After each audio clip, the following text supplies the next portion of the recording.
Hello, glad to be here on Scottish Summit.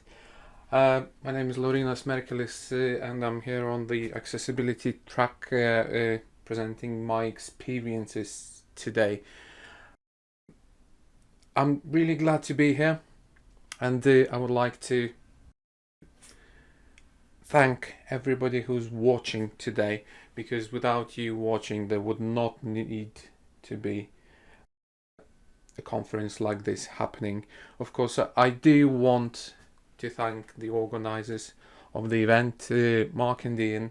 They have done an immense job creating this event, and then the all bunch of volunteers who have been involved in setting the event up. So before we go, I would like to thank the event sponsors. So that would be Scriptrunner, DQ Global, Proximo 3, Red Spire, Agilicis and Hitachi Solutions. Now we want to thank all the sponsors of the event because they did really allow this to happen. It does take resources to set events up, and they gladly joined in and assisted in setting the event up. Also, I would like to encourage you all to be active on the social media, utilizing the Scottish Summit 2021 hashtag and discussing your experiences or your notices on what's happening on the event. So, I am Larry Merkelis. I work for a company, HSO, and I am a Dynamics 365 functional consultant. I will not be talking anything technical today, but I want to share what I have experienced whilst in my career within the IT industry. So, in the technology world, as technology providers and creators, we work with people. We implement efficiencies to help to accommodate people's needs, their requirements, to be compliant and also productive in the line of their business. However, some of them do have different needs compared to what the traditional technology and setup provides out of the box, and is suitable for most of the people, but not the others as an easy access or easy consumption. And that is a shame. That is a shame because people I have met in my IT career, some of them had disabilities and they had to adapt to work with technology in their own ways, and they did adapt. They did find their own ways how to work with the technology, how to adapt, how to deliver their job duties, but it has been a big challenge for them. And we can do something about it. We can. But before we get to these points, I would like to share a few of my experiences on that topic. So one of the things that I have experienced before was blind people.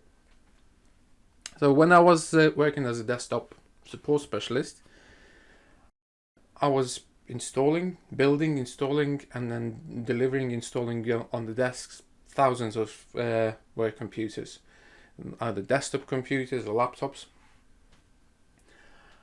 And I have encountered a few people who had different needs. One of them was a blind person, and he did need additional assistance, setting their computer up. Now, as far as computers go, Microsoft and their operating system Windows, since it's been released, it does not really have really decent accessibility options out of the box. There are those options, and it's got better over the years, but it was not there. So most of those people do rely on having third-party tools. But even for the third-party tools, out of the box, it's not easy to set up. Those applications need to be installed.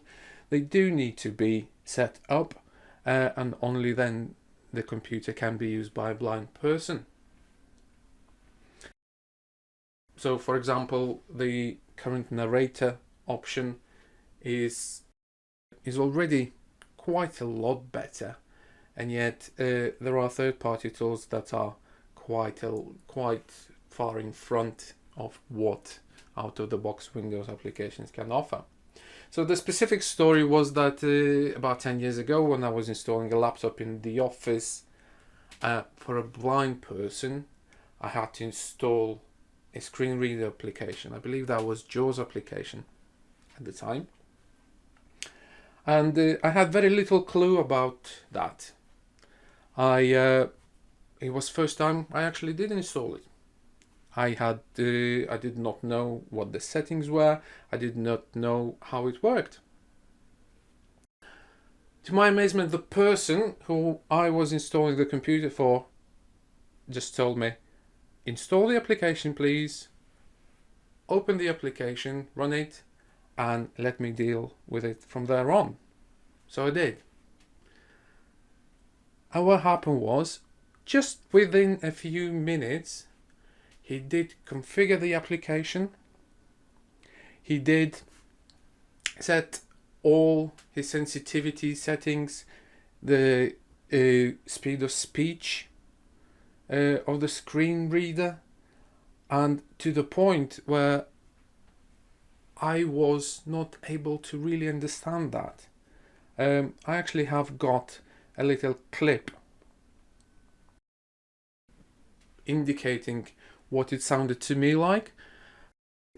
It is quite interesting to see and hear that my head did not even understand what that screen reader was saying. And then I thought, actually this person is so adapted to the situation that he already knows how it works, he understands what the settings are, and he's adapted to listening it at an extremely fast pace.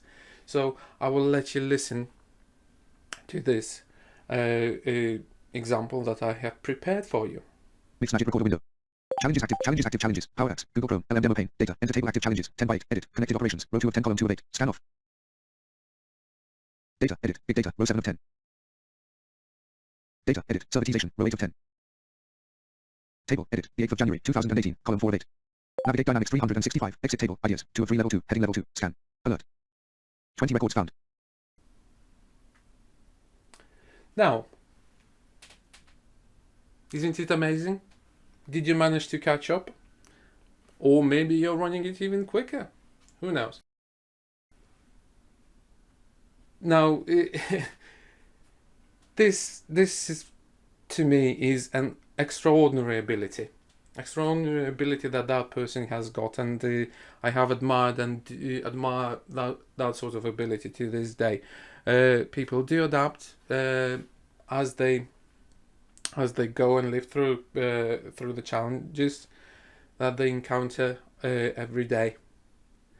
Now, in terms of other elements, my fellow speakers will talk about the technical specifics on how to make certain applications more user-friendly and make those barriers easier or even non-existent for the people with certain deficiencies too. to use the applications and their workplaces. The other experience that I had was the screen magnifier. And as interesting as it may be, yet again, the out-of-the-box accessibility tools, as far as they have gone from Microsoft applications, they have got a lot better, but they still not sufficient in certain cases where additional capabilities are required. And then that's where third-party tools come in, and they do help out those people a lot. So the experience I had was I was asked to deliver a one-to-one training of the application that we have developed, and the person who I was training up was severely short-sighted. I did not imagine what severity of that short-sightedness was. Now, the person was using the screen magnifier on a standard resolution, but on already big 27-inch screen. And it was amazing to see how that worked. So as we actually were training, running through the training session, we spoke the actual term of accessibility, and then that is one of the things that we're talking about today. Not everybody is still aware of what accessibility term is, and then some people would think that it's literal access or availability of something specific, and that it's still difficult to understand that in this day and age this accessibility term is not understood as the actual technical specific term identifying that there are different needs and different options for people with certain disabilities to help them using those tools. The other thing was mentioned also that Apple Mac product line, they and their operating system, they have got quite a lot better out of the box tools that are available, and are a lot easier to set up compared to Microsoft's products. Whereas Microsoft's products, if they do require a third-party tools, those tools quite often are quite expensive, which can add an additional cost to people operating the equipment. Now, going back to the training, so the severity of the sight deficiency was really big. The person was using the screen magnifier at 20 or even 24 times setting. So can you imagine a letter being 24 times bigger? I have made an attempt to replicate what was being seen. It's not an exact image that was visible at the time, but it does indicate well enough. The smaller text is at 8 times scale and the bigger text at 16 times scale, but then it goes to the level of 20 and 24, to the point that 24 times magnified text, you could only see 3 letters on the screen. So this presented quite a few evident issues and also challenges. And that was Dynamics 365 application. one of the things that actually was difficult to understand and to work with was the contrast. Although we were using the standard so-called black on white setup, when magnified to a bigger scale, it was very evident that the actual font of the text on the application, which is the default font of the application, is not black, it is dark grey. And sitting and watching at that contrast for just a couple of hours, the strain on the eyes was immense. We were having to take breaks every 20 to 30 minutes just to look away and talk about something, not looking at the screen. And in here, yet again, you can see that the actual letters, as per my example, they are actually quite blurred. Yet again, this is the effect of the magnification. And it was not pleasant. Therefore, please do pay attention if there is a need to magnify the text. The font color, the font shape, the magnification features, they do matter. Now, the other thing that was quite a bit of a challenge was the navigation. So when you have got text that is that there's only very little text on screen visible, that means that there is plenty of text, of other text on screen still, and you had to identify where that is to be able to click it, edit it, update it, or do any sort of business elements with that data, with that text.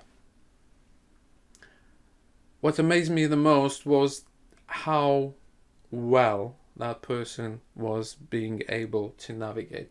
Now, of course, Dynamics 365 web interface did not help much that situation either, as it did have at the time quite a lot of white space compared to now unified interface, which is quite a bit better in terms of what it looks like, how elements can be placed on screen. At that time, it was relatively rigid, and navigation was quite a challenge.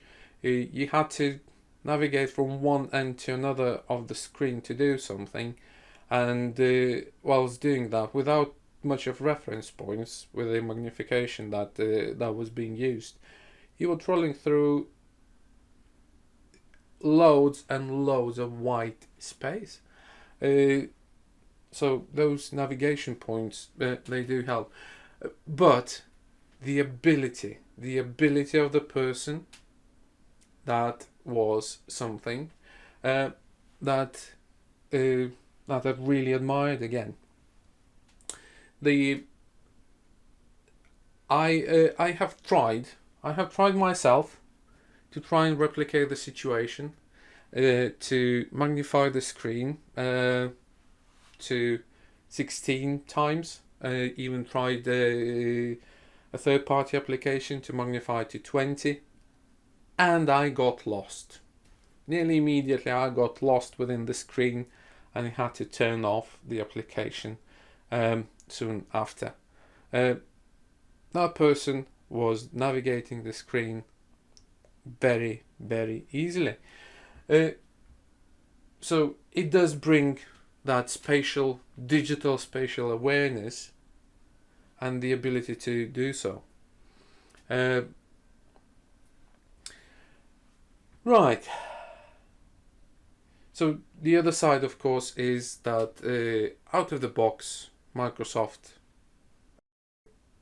magnification tool only magnifies things up to 16 times, and it probably will work for quite a lot of situations for magnification requirements. However, that situation, it was not good enough. And the other amusing point about that person was that because of the severity of the site, it was the person had a service dog. The dog was named Cat. Anytime I mention that, that is quite amusing to quite a lot of people. Right, so shall we move on? But what about hearing? What if a person cannot hear? And you would think it's not really an issue, it's pretty much all visual. But what about when you have to call? When you have to call to actually report an issue with a computer, because computer does not work, you do not know how to fix it, and yet you need to submit a ticket, and the tickets are submitted via the phone. That is where other people come in and help.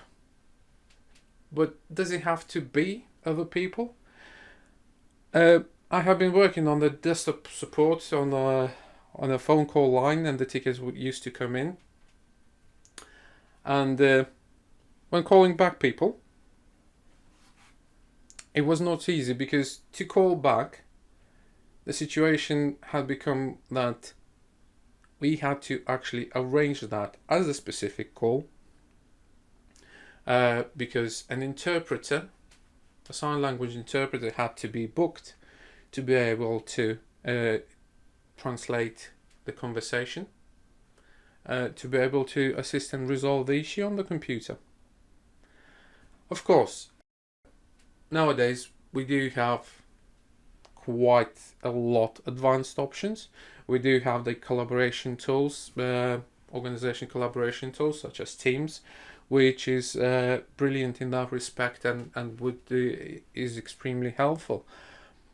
But on the other hand, we also do have external options, which are our chat options, web chat, which many organizations do implement on their websites, internal or external, and that makes that communication between the system, the person inquiring something who may have hearing issues, and the person responding to it a lot easier.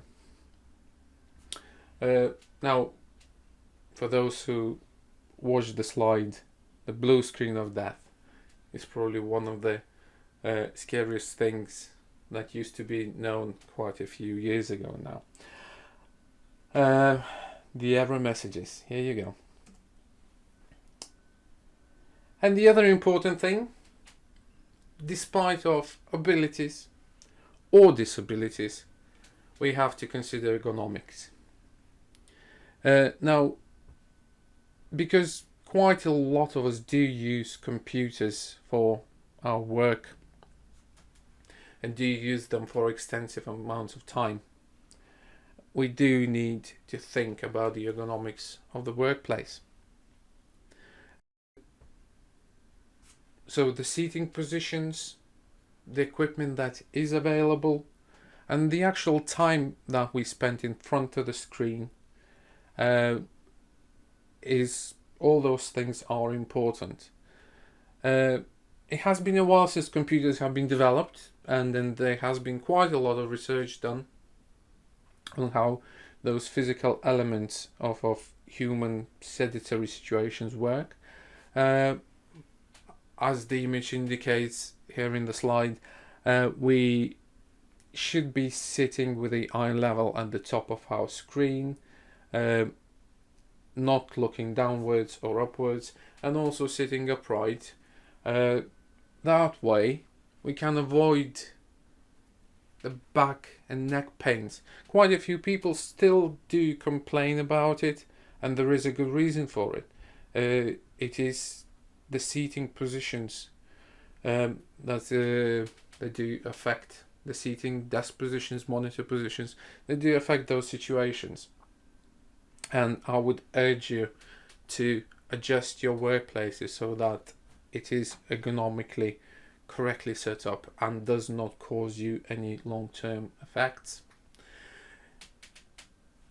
as boring as it may be. The other side, of course, is the ergonomics of the desk equipment, such as keyboard and mouse. It again, working in the support environment and dealing with the hardware elements of it, I have seen people using all sorts of different mice, the trackball mice, the standard mice, the upright mice, and so on. But if you are using that equipment for a long time, it is important that it is comfortable and there are no unnecessary strains. I have known people taking time off over incorrect mouse use or incompatible mouse use. Some of those people were wearing all sorts of plasters to hold their hands together. And the same way with a keyboard. If there is a lot of typing time, the keyboard has to be comfortable, not to introduce these strains on the wrists, arms, even shoulders. And probably most important element of it, we humans, we're still animals, and generally we have not been created to sit in one place for extremely long time. Therefore, please do take breaks from the screen, away from the screen. Get outside, have a walk, do some exercise, because these things can affect your health, and can affect your health to the point where accessibility elements may be required for you to continue progressing and continue doing your work. Getting up and away from the computer will let your eyes rest, and will also let your blood circulation to recover. And just a few minutes every hour, it will definitely help. If you can, of course, do additional exercise, and that will help general well-being, of course, but just getting away from the screen for at least a little bit is important. Now, how can we help? The awareness of the accessibility is there, but it's not at its best yet, and we want to get it to a better place than it already is. It will provide the accessibility elements does provide to options to get better services, and then also to build better business applications in a way that is catering for everyone, not just those with accessibility needs. And let's not create any obstructions to the accessibility users, because it does not create obstructions to ordinary users, the ones who can use already developed applications, but it does help a lot those who need it. So setting up a workplace and maybe developing something that adheres to certain accessibility elements, it does take a bit more time. It does take a bit more care and attention, but the benefit of it is that it puts smiles on people's faces, for especially those who do need it, when they start using application and it just works. And it helps them to do their job. That smile is worth is worth that time, that care, and that attention. And here we go. We've got different abilities. We all got different abilities. Some got learning abilities, some got physical abilities, and those abilities, they do differ from every single person. Now, it's not the disabilities we're looking for. We're looking for abilities, and we develop those abilities by our circumstances. It does not matter whether it is hard to do something, but we do find ways. The other side of it, of course, is let's not create unnecessary obstructions. Let's not create unnecessary obstructions for those who may need additional assistance. And now I would like to have a chat with the lead of this accessibility track, Mike Hartley. So having talked about the abilities of people, we probably can learn certain elements of that. And then here I have got Mike Hartley with me to discuss those. Hi, Mike. Hiya, Larry. How's it going?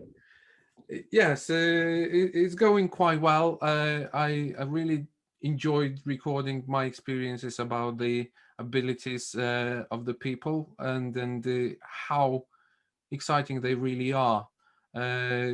You have seen the recording. What is your opinion? Yeah, I mean, I found it fascinating. I mean, I've had experience. I mean, I've been working in IT now too many years that I care to mention, but let's just say it's over 20 and leave it at that, shall we? But it's bizarre because in my jobs, I've not really necessarily had to work with people using accessibility tools, which is kind of where I find it frustrating, in that I've worked with people who have accessibility needs, but there's never been any allowance made for them. So they've had to fit in within our kind of structures and everything else. So I found what you were saying about the blind lady, that was really fascinating stuff. I mean, how she's adapted and sort of got used to it. It always amazes me when I see people using accessibility tools, and I just think, wow, that I just could never ever do it. I probably would disagree because I think when it comes to the need, we are still animals of the nature, and we do adapt and we do survive Yeah. to what the circumstances are. To that extent, actually, that person with severe visual impairment, that person was always being approached by their colleagues, fully able-bodied colleagues, to help with the tech. That is one of the weird things, and then the ability. So sometimes, even though not all the tools may provide and cater for what they are capable of, but the additional abilities just shine through within the workplace or whatever they do. So those are things that we grow to learn and appreciate, and then those who sometimes keep themselves away from learning certain elements or being able to adapt, do not take that for granted, I would advise, because Yeah. anything can happen at any point, and you would be forced to. So rather than being forced to and having to struggle through learning process, Yeah. why not actually do that at all times? Mm. Yeah. I mean, I find that interesting there, because you see, I I kind of wonder whether we, as a tech community, as tech businesses, and what have you, whether we've kind of made the entry point for accessing technology um, to be such that it excludes more people than it includes. Um, and just just with what you were saying there, that we have to learn to and adapt. Is that something that you would think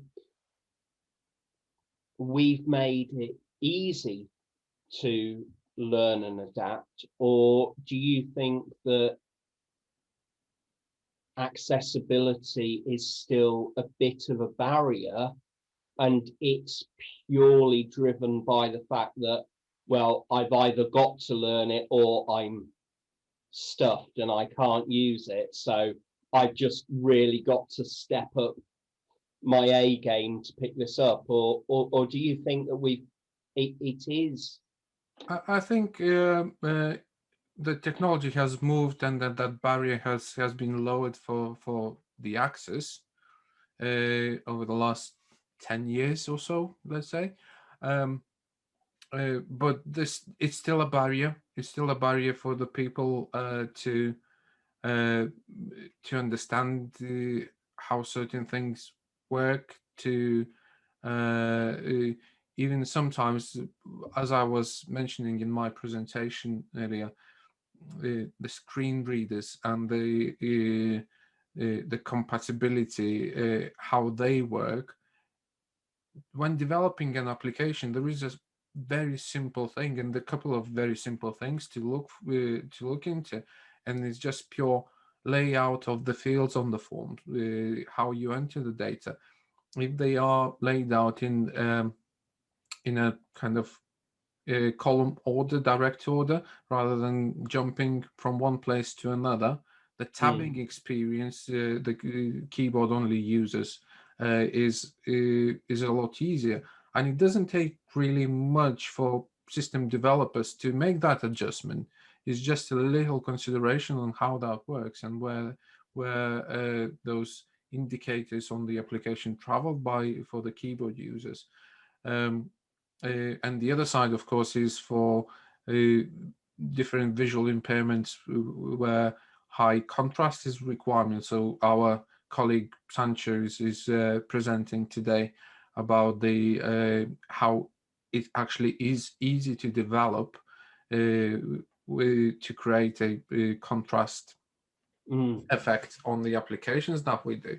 So those sort of things, they are not really difficult to do. They only, yet again, as I mentioned on my presentation, they do take care and attention and a little bit more time to develop. However, uh, seeing seeing those little glimpses, saying whether it would be a smile, a word, Mm. or even just kind of non-frustration, if you like, situations when person starts using the application and then thinks, oh, there isn't a barrier for me to step over before I can start using it. It's always pleasant to have that, and doesn't take that much to do those No, sort of things.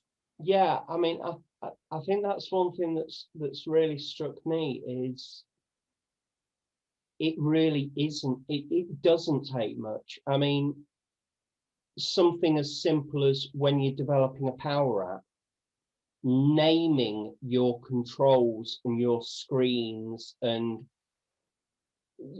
just the elements on your forms in such a way that a screen reader can read them. So instead of using all gobbledygook lowercase letters, use capital letters to indicate the words, because if you use a capital letter to separate the words, a screen reader sees that as separate words, even if there isn't any space or punctuation in there. Whereas if it's all lower cases, it'll just try and read it all as one word and it won't make any sense to anybody. Now, that takes no money to implement. It takes no extra time, because all you have to do is press the shift key when you're pressing the letter to name it. It's just something that we as app makers and platform builders have to get into our thinking that, okay, I just need to use caps every now and then to break things up. And it's a really small change, but will change the user experience. So what we need to have is we need to develop an ability to build apps that are easily accessible for whatever need they may be used for. Mike, big thank you for joining me here today, and we'll get to meet soon again. Thank you. I look forward to it. Thank you for having me. Cheers, Larry. Bye. Thank you very much for watching my presentation and our discussion. I would like to see you on the next track. Have a good day.